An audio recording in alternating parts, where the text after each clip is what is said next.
Благодаря. Аз пък имам все по-малко поводи да ти благодаря.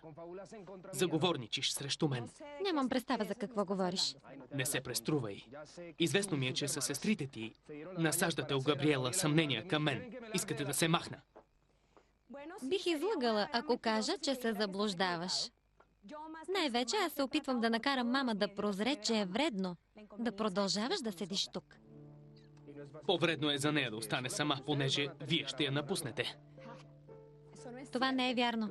Разбира се, че ще я напуснете. Хуан Рейес се върна. Норма ще се омъжи скоро. Не вярвам да протака сватбата. Химена ще си иде при Оскар.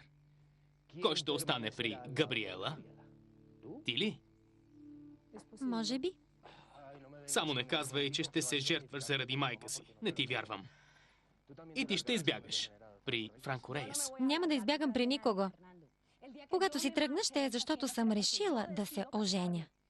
До тогава ще бъда тук с мама. Разбра ли? В такъв случай ще си останеш завинаги до полите й. Понеже Франко Рейес няма да се ожени за теб. Не знаеш какви ги дрънкаш, глупако.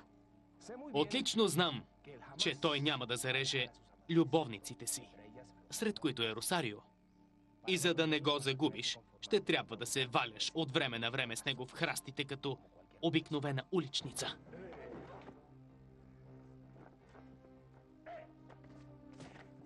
Сарита! Не! Пусни я!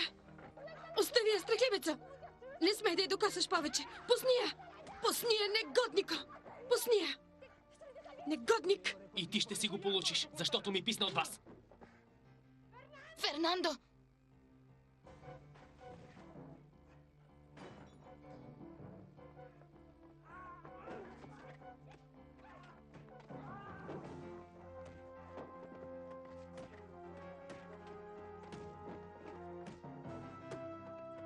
Какво става тук, за Бога? Престанете!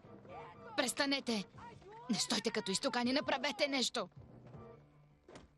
Разтървете ги, спрете! Момичета, какво е това? Химена, стига! Усмирете се! Достатъчно! Химена, за Бога!